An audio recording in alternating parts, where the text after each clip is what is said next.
히브리서 강해 11장 강해 오늘 7번째 시간을 맞이합니다. 오늘은 믿음의 선진 4번째 인물로 등장하는 아브라함의 믿음에 대한 말씀을 여러분과 함께 나누겠습니다.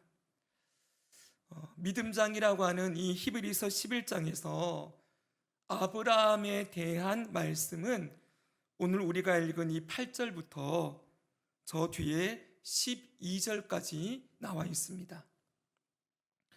19절까지입니다. 죄송합니다. 8절부터 19절까지 12절을 할애해서 이 아브라함이라는 인물에 대해서 하나님이 말씀을 하고 계시지요.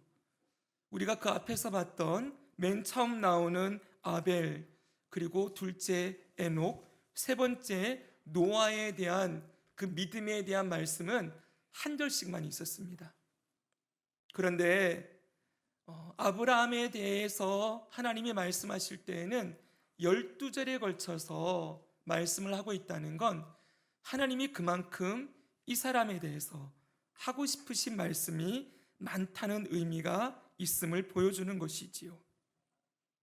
자, 그러면 오늘부터 우리가 몇 주가 될지 모르겠지만 일단 이 아브라함의 믿음에 대해서 그의 믿음이 어떤 믿음이었는지, 항상 믿음은 내용이 중요하다고 말씀드렸습니다.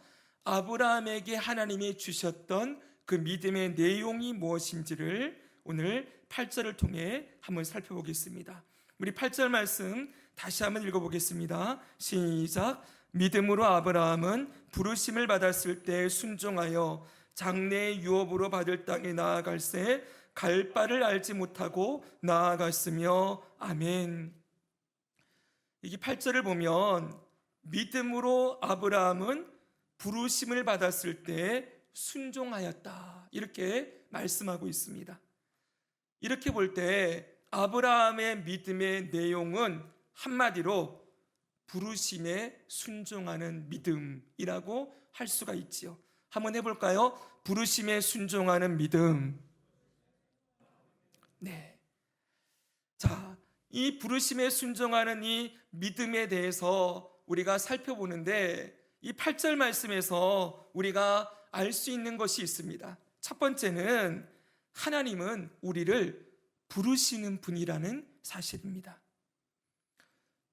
저희 교회에서 구원의 서정에 대해서 약 50주 이상 우리가 말씀을 배웠었는데 구원의 서정 제일 첫 번째는 무엇이었지요? 소명이지요. 소명은 하나님이 부르셨다는 거예요. 특별히 이 소명이라고 할 때에는 하나님이 우리를 부르셔서 어떤 일이 일어납니까? 거듭나게 하시고 믿음을 주시고 회개하게 하시고 칭의를 주시고 하나님의 자녀가 되게 하시는 일이 일어나는 것이지요. 바로 죄인을 부르셔서 하나님의 자녀가 되게 하는 이 부르심을 소명이라고 합니다. 그런데 하나님의 부르심은 죄인을 불러서 구원을 주시고 하나님의 자녀로 삼아주시는 이 구원으로의 부르심만 있는 것이 아니라 또 하나의 부르심이 있어요. 그것은 바로 사명으로의 부르심입니다. 그러니까 하나님의 부르심은 두 번이 있다는 거예요. 먼저는 구원으로 부르셔서 하나님의 자녀 삼아주시는 그 부르심이 있고, 하나님의 자녀를 삼아주신 이후에 하나님이 한 번 더 우리를 부르셔서 이제 하나님의 자녀로 무엇을 하며 살아갈 것인가, 어떻게 살아갈 것인가를 가르치시는 사명으로의 부르심이 있다는 것이지요. 아브라함도 한번 생각해 봅시다. 아브라함의 고향은 갈대아 우르였습니다. 그 땅은 세계사에도 나올 만큼 우르 문명이라고 하는 우상 숭배가 가득한 땅이었어요. 우르 문명은 나중에 메소포타미아 문명의 이 발원지가 이 메소포타미아 문명으로 발전되는 문명이지요. 이 우상 숭배가 가득한 이 우르 땅에서 아브라함도 죄인으로 태어나서 죄인으로 살았을 거예요. 하나님 없이 자기가 왕이 되어 자기 멋대로 살았겠지요. 그런데 그의 인생의 어느 순간에 하나님이 그를 찾아오셨어요. 그를 부르신 것이지요. 그리고 구원으로의 부르심을 주시고 그가 하나님을 통하여서 하나님의 백성이 되는 복을 그가 얻었어요. 그 내용에 대해서는 우리가 성경에서 알 수가 없지만 창세기 12장에 아브라함이 딱 등장을 하는데 그때의 아브라함이 하나님을 만나는 장면은 구원으로 하나님을 처음 만난 그 장면이기보다는 이제는 사명으로 그를 부르시는 장면이라고 할 수가 있습니다. 이제 하나님의 백성으로 삼으신 그 아브라함에게 하나님이 그를 다시 부르셔서 이제 무엇을 하며 살아야 되는지, 하나님의 뜻이 무엇인지를 그에게 가르치시고 그 하나님의 뜻을 이루는 도구로 살아가는 사명으로의 부르심으로 아브라함을 부르시는 거예요. 그렇게 아브라함을 부르시는 그 장면이 창세기 12장 1절에서 3절에 나와 있습니다. 아주 잘 알려진 말씀이지요. 한번 들어보십시오. 여호와께서 아브라함에게 이르시되 너는 너의 고향과 친척과 아버지의 집을 떠나 내가 내게 보여줄 땅으로 가라. 내가 너로 큰 민족을 이루고 내게 복을 주어 내 이름을 창대하게 하리니 너는 복이 될지라. 너를 축복하는 자에게는 내가 복을 내리고 너를 저주하는 자에게는 내가 저주하리니 땅의 모든 민족이 너로 말미암아 복을 얻을 것이라. 아멘. 자, 하나님께서 아브라함에게 이미 복을 주셨어요. 여기는 너는 복이 될지라 그랬는데 예전 성경 보면은 복의 근원이 될지라 그랬지요. 아브라함은 이미 복을 받았어요. 아브라함이 받은 복이 무엇입니까? 구원의 복이지요. 죄인으로 살던 그가 하나님의 백성이 되어 하나님의 그 구원으로의 부르심을 받아 하나님의 자녀, 백성이 되는 복을 이미 받은 자라는 거예요. 자, 그 복을 하나님께서 아브라함에게 주시고 이제는 사명을 주십니다. 내가 준 구원의 복을 받았으니 이제는 어떻게 하라는 거예요? 이 구원의 복을 땅의 모든 족속에게 흘려보내어라. 흘려보내는 복의 통로, 축복의 통로가 되어라 라고 그를 부르시는 것입니다. 여러분, 이것이 바로 사명으로의 부르심이에요. 아브라함을 구원하신 하나님은 이제 하나님의 백성된 그에게 남은 인생을 무엇을 위해 살아야 되는지를 가르쳐 주시는 이 사명의 부르심을 그에게 주시고, 이 사명의 부르심을 줬다는 것은 잘 들어야 됩니다. 앞으로 이렇게 아브라함을 쓰시겠다는 거예요. 이런 사람으로 만들어서, 이게 내가 되는 게 아니고요. 여러분 생각해 보십시오. 여러분이 자녀를 낳았으면 이 자녀를 기르는 존재는 누굽니까? 부모지요, 그렇죠? 아이는 부모의 손에서 어떻게 살 것인지가 결정되어지는 양육을 받게 되어 있어요. 하나님이 구원해 놓은 아브라함에게 이제는 네가 이렇게 살아야 된다 라고 무조건 명령을 내리는 것이 아니고, 앞으로 내가 이런 사람을 만들겠다, 너를 열방을 축복하는 축복의 통로로 내가 너를 세워갈 것이다, 하나님의 비전과 하나님의 뜻을 그에게 주시는 이 사명으로의 부르심을 아브라함에게 주셨다는 것입니다. 사랑하는 여러분, 우리가 늘 기억해야 됩니다. 제가 성경 일독 학교를 하면서 창세기 구약 성경에서 가장 중요한 구절을 꼽으라고 하면은 저는 이 구절을 꼽는다고 늘 얘기를 해요. 왜냐하면 여러분, 이 아브라함에게 주신 이 사명으로의 부르심은 아브라함 개인에게 준 것이 아니라 아브라함과 그의 자손들에게 준 말씀이에요. 아브라함과 그의 자손, 그 자손 가운데 누가 들어있습니까? 저와 여러분도 들어있다는 것을 잊으면 안 돼요.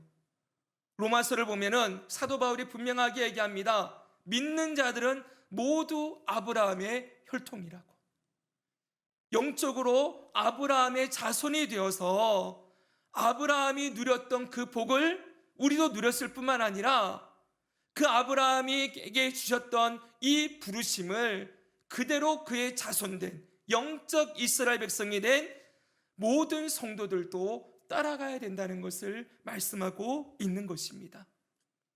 제가 오늘 말씀의 주제가 이 사명을 감당하는 사람 이게 아니기 때문에 자세하게 말씀은 드리지 않지만 분명하게 정리할 것은 오늘날 이 땅을 살아가는 모든 그리스도인들, 하나님의 자녀된 성도들, 하나님, 저는 무엇을 하며 살아야 됩니까? 내 인생을 향한 하나님의 뜻이 무엇입니까? 라고 많은 사람들이 묻는데 각각의 인생 가운데에서 세세하게 그 부르심의 내용이나 방법이나 어떤 것들은 다를 수 있겠지만 공통적으로, 일반적으로 하나님께서 모든 하나님의 자녀들에게 주신 사명은 무엇입니까? 바로 하나님께로부터 받은 복을 흘려보내는 통로로 사는 거예요. 뭐라고 여러분? 하나님께로부터 받은 구원의 복, 하나님의 자녀가 된 복을 흘려보내는 축복의 통로로 살아가는 사명, 이 사명이 우리 모두에게도 있음을 늘 잊지 않기를 소망합니다. 사랑하는 여러분, 이 사명을 감당하는 대표적인 공동체가 바로 교회예요. 믿는 자들을 하나님께서는 무엇으로 부르셨습니까? 교회 공동체로 부르셨지요. 믿음의 가족으로 부르셨어요. 이제는 우리가 영적으로 아브라함의 자손들로서 하나님 나라 백성 자녀로 한 아버지를 모시고 살아가는 교회의 공동체로 우리가 부름받았어요. 그래서 여러분, 교회는 뭘 하는 곳입니까? 교회는 하나님께 예배하고 하나님을 사랑하는 공동체일 뿐만 아니라 하나님께 받은 복을 이웃에게 흘려보내는 복의 통로로 쓰임 받는다. 이것이 교회의 가장 중요한 목적이에요. 사랑하는 여러분, 교회의 힘은 어디서 나옵니까? 하나님의 뜻을 감당하는 데서 나오게 되어 있습니다. 교회 건물을 크게 세우고 사람들을 많이 모아가지고 우리가 여기가 좋사오냐고 우리끼리 즐겁고 그 공동체 안에서 우리끼리 뭔가를 막 해가지고 뭔가 이 안에서 우리가 성취를 이루고 기쁨을 얻고 누리는 그것으로 끝나면 안 됩니다. 여러분, 물론 교회 공동체는 그리스도 안에서 한 몸을 이루기를 열심히 해야 되고 이 안에서 서로 믿음과 사랑과 선행을 격려하면서 함께 자라야 되지만 자라나서 뭐 하냐는 거예요. 자라나서 뭘 할 거냐는 거예요. 교회 공동체는 나가야 됩니다. 나가서 우리가 받은 이 복을 흘려보내는 통로로 살아가야 하는 것입니다. 이것이 이 땅에 교회를 세우신 목적임을 믿습니다. 우리 교회 공동체가 저는 앞으로 정말 축복의 통로로 세워지기를 원해요. 우리에게 주어지는 그 수많은 우리의 자원들과 그리고 우리의 물질과 우리 교회 주신 이 은혜들을 우리만 잘 누리고 우리 교회를 저 아름답게 뭔가를 크게 세우는데 저는 관심이 있지 않습니다. 어떻게든 흘려보내고 나누는데 관심이 있습니다. 왜냐하면 이것이 바로 우리를 부르신 교회를 세우신 목적이기 때문이지요. 자, 여러분, 하나님은 분명하게 아브라함을 부르십니다. 부르셔서 뭐랍니까? 구원으로 부르실 뿐만 아니라 사명으로의 부르심을 주시고 이제 그 아브라함이 어떻게 하는 거예요? 이 부르심에 순종한다는 것입니다. 그런데 두 번째로 우리가 생각해야 될 것이 있어요. 아브라함에게 하나님이 부르실 때 그가 순종해야 될 명령이 있다는 거예요. 아브라함에게 주어진 이 하나님의 이 부르심에 순종해야 할 명령이 두 개가 들어 있습니다. 어디서 알 수 있습니까? 창세기 12장 1절만 다시 보십시오. 우리 같이 한번 읽겠습니다. 시작. 여호와께서 아브라함에게 이르시되 너는 너의 고향과 친척과 아버지의 집을 떠나 내가 내게 보여줄 땅으로 가라. 아멘. 이게 하나님의 부르심인데 여기 명령이 두 개가 들어있죠. 뭐와 뭐가 들어있습니까? 떠나라 라는 명령과 가라 라는 명령이 들어있습니다.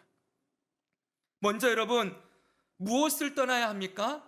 여기 보니까 세 가지가 나와요. 고향, 친척, 아버지의 집, 여기를 떠나라고 말씀합니다. 이게 뭘까요, 여러분? 고향은 한마디로 우리가 가장 익숙하게 쉼과 평안을 누리는 안전지대 같은 그런 환경입니다. 내가 있기만 하면은 그냥 편안하게 쉴 수 있고 쉼과 평안을 누리는 그러한 환경을 말하는 것이고요. 친척은 무엇일까요? 친척은 늘 내게 도움을 주는 사람들을 의미하는 것입니다. 내가 뭐든 부탁할 수 있고 그 부탁을 도와주는 사람들, 그 사람들이 바로 친척이라고 할 수 있지요. 아버지의 집은 어디겠습니까? 무조건적인 사랑을 주고 받을 수 있는 환경과 사람을 의미하는 거예요. 한마디로 여러분, 이 고향, 친척, 아버지의 집은 우리의 삶의 안전지대와 같은 곳이에요. 언제든 내가 찾아갈 수 있고 쉼을 얻을 수 있고 도움과 사랑을 주고받을 수 있는 우리 삶의 안정적인 기초와 기반을 이루는 것을 말씀하고 있는 거예요. 그런데 이걸 하나님이 떠나라고 말씀하세요. 그것뿐만이 아닙니다. 하나님은 가라라고도 명령하십니다. 가라는 명령은 한번 보시면 이 가라는 명령에는 없는 게 있어요. 무엇이 없습니까? 목적지와 방향이 없어요. 그냥 하나님이 가라라는 명령만 있을 뿐 어디로 가야 하는지, 어떻게 가야 하는지 아무런 내용이 없어요. 그냥 가라라고 말씀하고 있는 것이지요. 하나님이 지시할 땅, 이 땅이 어디인지, 도대체 이곳이 어느 방향을 향해 얼마나 가야 하는 것인지 아무런 정보가 없습니다. 그냥 가라고 하시는 거예요. 오늘 하나님이 만약 여러분 우리가 아브라함이라면 이 명령을 들었으면 어떻게 해야 됩니까? 이 문을 나서 가지고 그냥 아무 데나 걸어가야 되는 거예요. 이해되시겠죠? 네, 그냥 발걸음을 내디뎌서 그냥 걸어야 되는 거예요. 이 하루를. 왜 하나님께서 이렇게 떠나라고 하시고 가라고 하실까요? 이것은 다른 게 아니에요. 바로 믿음을 훈련시키기 위함이라는 것입니다. 사랑하는 여러분, 믿음이 뭐라고 했습니까? 우리 히브리서 11장 6절의 말씀을 통해서 믿음이 이런 것이라고 우리는 배웠었습니다. 같이 한번 읽습니다. 시작. 믿음이 없이는 하나님을 기쁘시게 하지 못하나니 하나님께 나아가는 자는 반드시 그가 계신 것과 또한 그가 자기를 찾는 자들에게 상 주시는 이심을 믿어야 할지니라. 아멘. 이 말씀을 2주 전에 나누었어요. 그때 믿음은 하나님이 살아계신다는 것을 믿는 것이다 라고 말씀을 드렸는데, 하나님이 살아계신 걸 믿는다는 그 말에는 꼭 중요한 내용이 들어있다고 했지요. 하나님은 내게 말씀하는 분이시다 라는 의미가 담겨 있다고 했어요. 그냥 무턱대고 하나님 살아계십니다 이게 아니고, 살아계신다는 것은 하나님이 인격을 가지고 있다는 것이고, 인격을 가지셨다는 건 나에게 말씀하시는 분이다 라는 의미가 담겨 있다는 거예요. 지금 여러분, 하나님은 아브라함에게 말씀을 주고 계세요. 하나님이 그 아브라함의 인생에 무엇을 원하시고 그의 삶을 어떻게 인도할 것인지를 말씀해 주고 계시는 것이지요. 이제 그 말씀에 어떻게 하는 거예요? 순종하는 것. 떠나라고 하셨으니 떠납니다. 가라고 하셨으니 갑니다. 이유가 없어도, 이해가 안 되어도 하나님의 하나님 되심을 인정하고 그 살아계신 하나님의 말씀에 순종하는 믿음을 훈련시키기 위하여 이 명령을 주시는 거라고요. 그것뿐만 아닙니다. 그 하나님의 말씀 앞에 날마다 서려면 하나님을 찾아야 되는 거예요. 하나님, 아침에 눈을 떠서 오늘은 어디로 갈까요? 하나님, 오늘은 무엇을 해야 될까요? 매일매일마다 하나님을 찾는 시간이 있어야 되겠지요? 그 하나님을 구하고 찾는 과정이 바로 믿음을 훈련하는 시간이라는 거예요. 그렇게 하나님을 찾을 때 하나님이 어떤 분이시라고 말씀합니까? 상 주시는 이시다. 하나님은 자기를 찾는 자에게 상을 주신다고 했는데 이 상이 뭐라고 했습니까? 2주 전에 하나님이 하나님을 찾는 자에게 주시는 상이 무엇인지를 창세기 15장 1절의 말씀으로 제가 말씀을 드렸었어요. 보십시오. 이후에 여호와의 말씀이 환상 중에 아브라함에게 임하여 이르시되 아브라함아 두려워하지 말라. 나는 내 방패요 너의 지극히 큰 상급이니라. 아멘. 아브라함이 하나님을 찾을 때 하나님이 그에게 주시는 상이 뭐예요? 바로 하나님 자신이라는 거예요. 내가 너의 큰 상급이다. 아브라함이 매일매일 하나님을 찾으며 갈 때 최고의 복이 뭐겠습니까? 최고의 기쁨은 하나님이 그의 삶에 동행해 주시는 거지요. 아브라함의 인도자가 되어주시고 보호자가 되어주시고 함께 동행해 주시는 이 은혜를 누리며 살아가는 상을 누리는 거예요. 보십시오. 아브라함은 갈 바를 알지 못하고 길을 떠났어요. 근데 중요한 건 그 길에 하나님이 매 순간 한순간도 떠나지 않고 동행해 주셨다는 것입니다. 바로 이것이 아브라함에게 주시는 믿음의 훈련인 거예요. 사랑하는 여러분, 제가 오늘 믿음은 훈련이라고 말씀을 드리고 있어요. 이 말은 믿음은 자라나는 것이다 라는 뜻이 담겨져 있지요. 우리가 예수 그리스도를 구주로 믿고 하나님의 자녀로 새롭게 태어난 이후에 깐단아기로 태어난 우리들이 믿음이 영적으로 성장하는 과정을 반드시 밟게 돼 있다는 것입니다. 여러분, 우리가 자녀를 기를 때에도 이 아이에게 처음 시키는, 제일 중요하게 시키는 훈련이 하나가 뭐냐면 신뢰의 훈련이에요. 이 아이가 처음에는 부모가 내가 울기만 하면 달려오잖아요. 그렇죠? 달려와서 뭔가를 해줘요. 기저귀를 갈아주고 우유를 주고 이렇게 먹이는데 어느 그때 계속 엄마를 보면서 부모를 보면서 신뢰의 관계를 쌓지요. 근데 이 신뢰가 어디까지 가야 되느냐? 내 눈에 보이지 않아도 엄마와 아빠는 존재한다라는 걸 믿는 대로 나아가야 돼요. 이걸 저는 옛날에 배웠던 거라서 잘 기억 안 났지만 대상관계 훈련 아마 이랬던 것 같아요. 내가 정말 필요로 할 때 엄마가 막 달려오지 않아도 여전히 엄마와 아빠는 나에게 보호를 주는 존재다라는 걸 눈에 보이지 않는 존재, 눈에 보이지 않을 때에도 믿는 훈련이 있어야 하는 것이지요. 이때 그 부모가 그 아이와 신뢰의 관계를 정말 단단하게 형성해 두면은 이 아이는 눈에 보이지 않은 것을 않아도 믿는 믿음으로 살아가는 사람이 될 수 있다고 합니다. 근데 이때 신뢰 관계가 깨져버리면은 내가 아무리 울어도 필요할 때 아무도 달려오지 않고 그 시간이 오래 지속되어 버리면은 이제는 나는 아무도 없어, 나는 혼자일 뿐이야 라고 하면서 그 신뢰의 관계를 형성하지 못한 그 결과가 무엇도 믿지 못하는 아이로 자라나게 되어진다, 이런 내용을 배웠던 적이 있습니다. 여러분 보십시오. 지금 하나님은 눈에 보이지 않습니다. 그러나 분명하게 아브라함의 인생에 찾아와서 계속 말씀해 주고 있습니다. 내가 너와 함께한다. 내가 너의 큰 상급이다. 끊임없이 만나주시는 그 하나님을 통하여서 아브라함은 이제 하나님의 자녀로서, 백성으로서 자라나는 거예요. 하나님은 내 길에 동행하는 분이시구나. 내가 어떤 길을 가도 하나님이 나와 함께 하시는구나 하면서 믿음이 자라나는 그 과정이 있다는 거예요. 그래서 여러분, 우리는 믿음이 없다, 있다라고 많이 얘기해요. 너는 믿음이 없어. 나는 믿음이 없는 것 같아. 여러분, 아니에요. 믿음이 없는 게 아니라 믿음이 작은 거예요. 아직 작은 믿음인 거예요.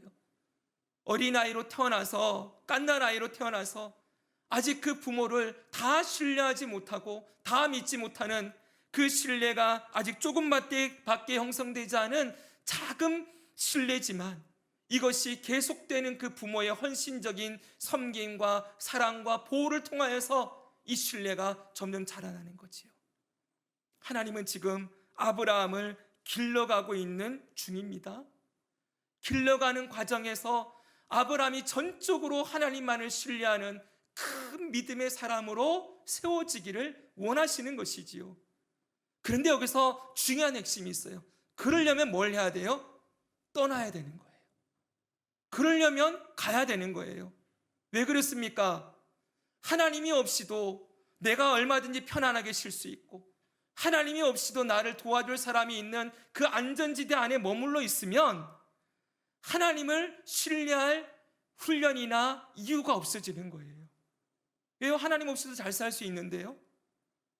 하나님이 내 인생에 굳이 그렇게 도움이 되는 존재가 아닌데요.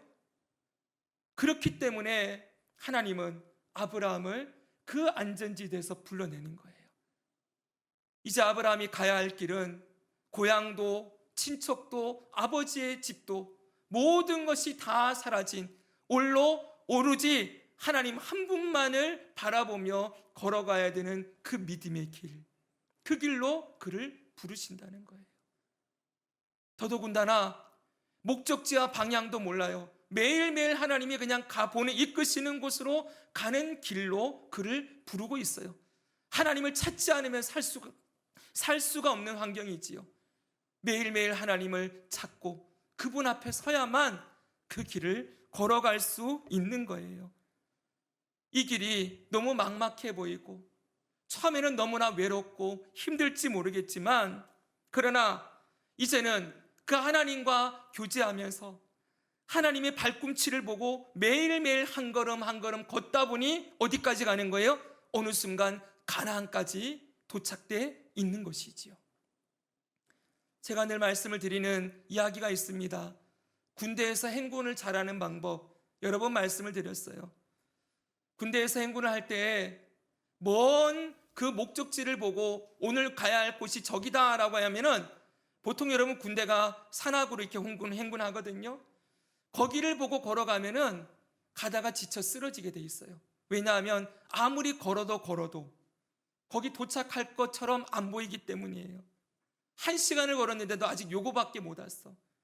2시간을 걸어도 아직 요거밖에 안 됐네. 그러면서 자꾸 지치는 거예요. 저는 행군이 제일 어려웠던 사람입니다. 제 발바닥이 기능성 평발이어서 걸을 때마다 다리는 안 아픈데 발바닥이 그렇게 아파요. 막 발을 대면은 나중에 걸으면 대는 것처럼, 불에 대는 것처럼 아파서 쩔뚝거리면서 걸었어요. 그때 고참들이 알려준 게 있어요. 야, 목적지를 보고 걷지 말고 고개 쳐박고 앞사람 뒤꿈치만 보고 걸으래요. 앞사람 뒤꿈치만 보고 걸으면은 아무 생각이 없어지죠, 그렇죠? 그리고 그 뒤꿈치를 보고 그러면 딱 50분 걷고 10분 휴식하거든요. 어느 순간 호루라기 불어요. 그럼 쉬는 거예요.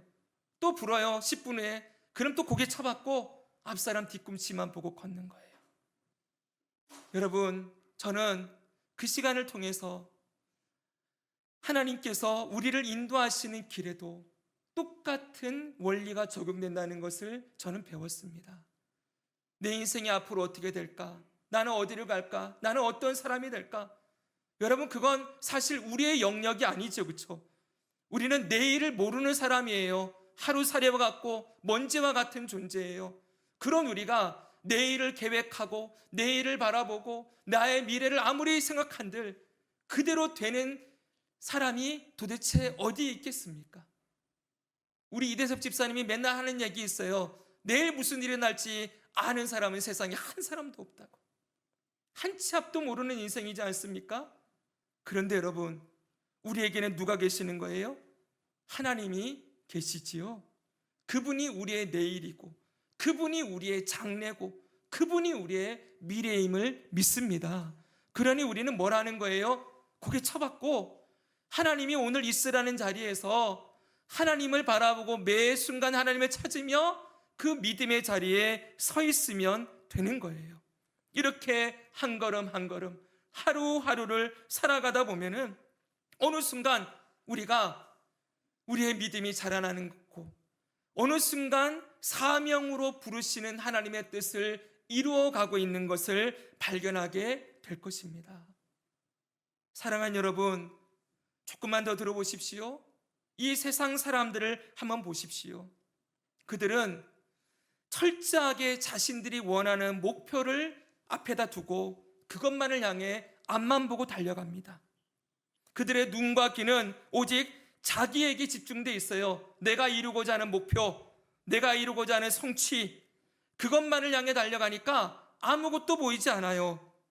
그러니까 사람들이 어떻게 됩니까? 더 자기중심적이 되고 더 자기 만족과 자기 이익만을 추구하며 살아가게 되지요. 근데 여러분, 하나님을 보고 가면 다릅니다. 하나님을 바라보고 가면 하나님이 보이고, 그리고 그 하나님이 나를 부르신 하나님의 뜻도 보이고, 또 하나님이 우리에게 맡겨주신 하나님이 사랑하는 영혼들도 보이게 되는 거예요. 그리고 하나님이 허락하신 내 환경도 조망하며 볼 수 있게 되어지는 은혜를 누리게 됩니다. 제가 원고에 똑같이 써놨어요. 들어보세요. 마치 자가 운전할 때와 남이 운전해주는 차를 탔을 때의 차이와 똑같아요. 내가 운전을 하고 있으면 오늘 내가 가야 할 목적지만 보이죠? 앞만 보고 달립니다. 주변의 환경, 주변에 이 지나가는 사람 아무것도 못 보지요. 거의 못 보고 지나가지요. 근데 남이 운전해주는 차를 타보십시오. 어떻게 됩니까? 모든 걸 누릴 수가 있죠. 주변의 창밖도 보고 사람들도 보고, 그리고 가면서 생각도 할 수가 있고. 여러분, 하나님이 우리를 이끌어 가시는 인생에 우리가 들어가 있으면 이렇게 된다는 거예요.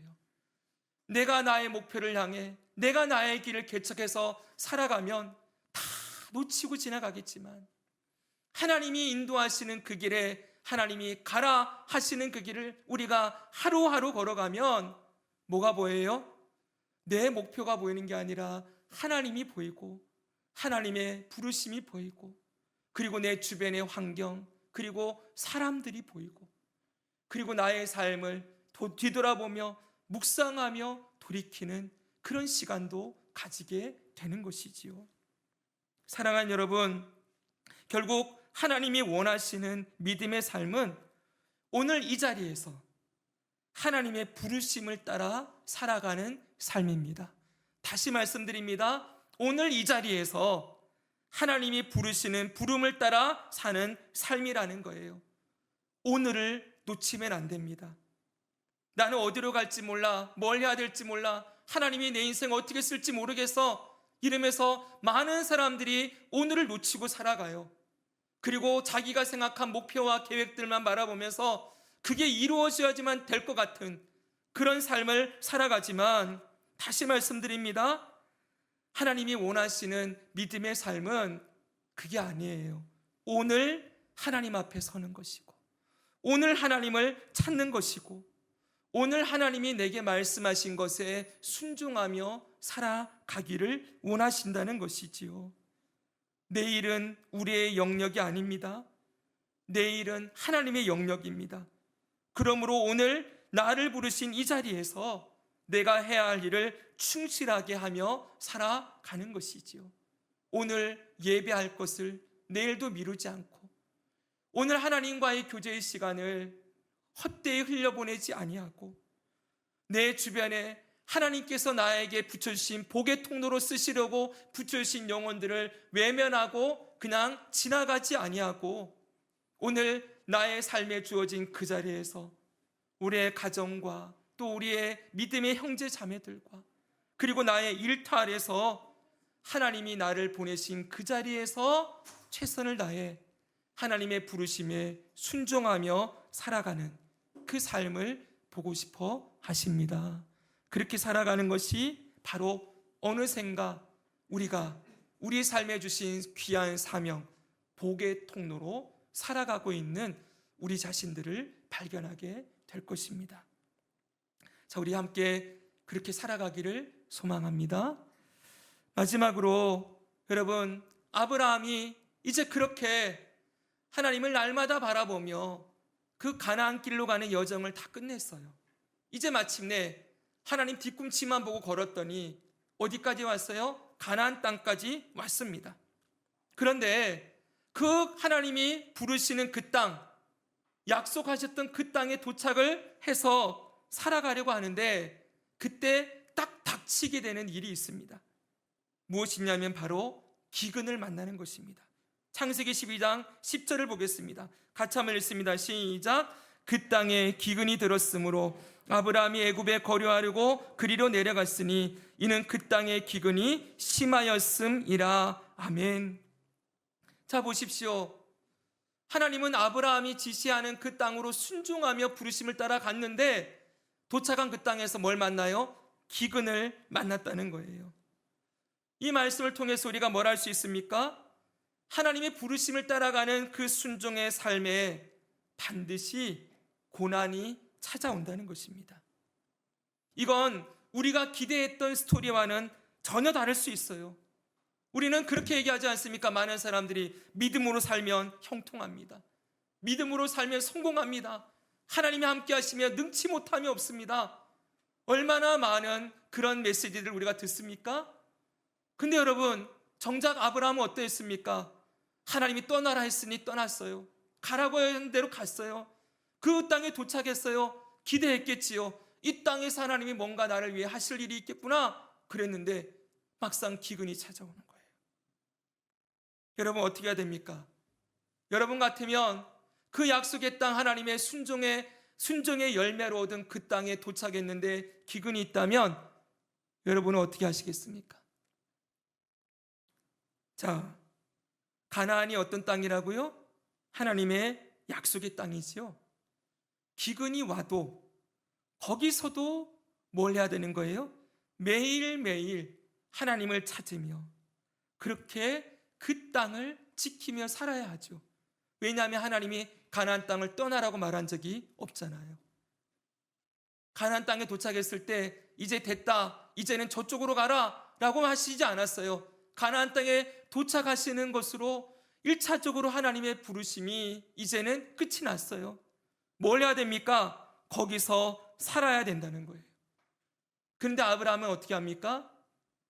이 땅에 기근이 들었다고 애굽 땅으로 도망을 갑니다. 그 뒤에 어떤 일이 벌어졌는지 우리가 잘 알고 있지요? 자신의 아내 사레를 자신의 누이라고 거짓말을 하게 되어지고, 이 사레는 애굽 왕 바로의 궁정에 들어가게 되어지고, 이 아내까지 빼앗기게 되는 그런 비참한 현실을 맞이하지요.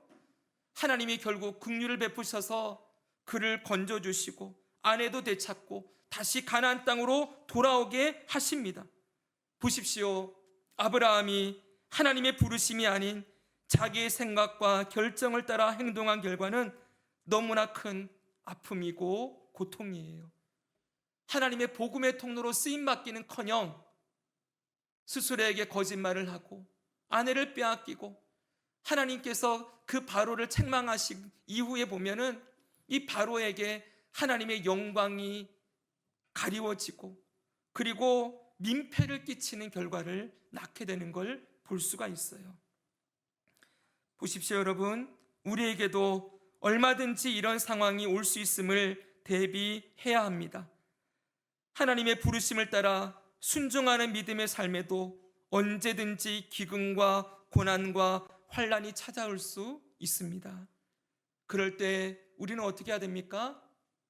여전히 그 자리를 지키고 있어야 합니다. 주님이 가라 하실 때까지. 아무 말씀이 없으시면은 왜 제가 여기 있어야 되는데요? 하나님 뭘 하려고 그러시는데요? 이렇게 원망과 불평을 쏟아낼 것이 아니라 하나님의 뜻이 있으시다. 이 과정도 하나님이 나를 훈련시키는 시간이다. 그리고 매일매일 뭘 하는 거예요? 그 기근이 가득한 땅에서도 매일 주님을 찾는 거예요. 하나님은 나의 큰 상급이십니다. 고백하며 찬양하며 예배하며 그 자리에서 환경만 보고 나만 보고 있는 것이 아니라 눈을 들어서 하나님 바라보고 주변의 고통과 아픔을 당하는 영혼들을 바라보면서 어찌되었던 내게 주신 것들을 그 함께 고난을 당하는 그 땅 가운데 흘려보내고 나누며 함께 생명의 길을 걸어가는 그 모습이 있어야 하는 것이지요. 사랑하는 여러분, 잊지 마십시오. 그냥 버텨내는 게 아니라 그때에도 뭘 하고 있어야 되는 거예요? 복의 통로로 살아가고 있어야 한다는 거예요. 나의 먹을 것도 없으니까 저 옆집에 굶어 죽는 거 그냥 보고 있을 게 아니고 내게 주신 이 복을, 이 주신 것들을 그 함께 고난을 당하는 영혼들을 돌아보며 흘려보내며 나누며 그때 하나님을 향하여 기도할 사람이 나밖에 없다는 걸 알고 하나님 긍휼히 여겨주십시오. 저뿐만 아니라 함께 고통당하는 자들을 돌아보아 주십시오라고 하며 그 땅에서 하나님의 뜻을 구하고 하나님의 은혜를 구하고 엎드려 있어야 하는 것, 그것이 바로 하나님이 원하시는 믿음의 모습인 것이지요. 자 보십시오 여러분, 아브라함이 이 시간은 이렇게 애굽으로 기근을 피하여 내려갔다가 돌아왔을 때 그 시간은 아브라함에게 큰 훈련이 되었을 거예요. 뭐가 됐다고요 여러분? 큰 훈련, 실패의 훈련이 그에게 아주 중요한 교훈이 됐을 거예요. 그래서 창세기 12장 이후에 13장을 딱 넘어가면 아브라함이 자기 조카 롯과 땅을 두고 다툼하는 내용 나오거든요. 그때 아브라함이 어떻게 합니까? 롯에게 다 양보하죠. 그렇죠? 네가 좋은 땅 다 가져라. 자기만을 생각하는 사람이 아닌 거예요. 이제는 롯이 원하는 땅을 다 주고 자기는 가장 후진 곳으로 그렇게 갔지만 하나님이 그에게 약속의 말씀을 주시죠. 눈을 들어 저 사방을 보아라, 동서남북을 보아라. 이 땅을 내가 너와 내 후손에게 주겠다. 사랑하는 여러분, 한 번의 실패지만 그 실패를 통하여 그가 얼마나 하나님의 그 뜻에 순종하면서 자기가 아닌 하나님을 바라보며 하나님이 하신 일들에 쓰임받는 자로 세워져 가는지를 우리가 볼 수 있는 것입니다. 사랑하는 여러분, 우리의 믿음도 이렇게 자라나기를 원합니다. 쉽게 흔들리고 요동하지 않는 믿음의 사람이 되게 해달라고 늘 기도합시다. 기근 앞에서도 거대한 폭풍 가운데서도 여전히 하나님이 나와 함께 하시고 우리 주 예수님이 나의 생명의 주인임을 기억하고 믿으며 그 부르신 자리에서 예배하고 부르신 자리에서 날마다 주의 말씀에 귀를 기울이고 부르신 그 자리에서 나를 보는 게 아니라 하나님이 나에게 허락하신 환경을 바라보고 거기에 붙여주신 영혼들을 바라보면서 복의 통로로 쓰임받기를 소망하며 살아갈 때에 정말 우리 삶이 하나님께서 사용하시고 세우시는 믿음의 삶을 살아갈 수 있게 될 것입니다. 오늘 말씀의 내용을 정리하면 딱 두 가지가 나옵니다. 첫 번째는 믿음은 하나님의 부르심에 순종하는 것이다. 괜찮습니까 여러분? 믿음은 하나님의 부르심에 순종하는 것이다. 둘째, 믿음은 하나님이 부르신 자리를 지키며 매일의 삶에서 하나님을 구하고 찾으며 사는 삶이다. 매일의 삶에서 그 자리에서 하나님을 찾고 구하며 하나님이 동행하는 그 삶을 살아가는 것, 이것이 하나님이 아브라함을 통해 우리에게 가르치는 믿음의 삶임을 기억하시고 우리도 함께 이런 하나님의 그 부르심에 순종하고 매일의 자리에서 하나님과 동행하는 기쁨을 누리며 복의 통로로 살아가는 저와 여러분이 되기를 주 예수님의 이름으로 축복합니다.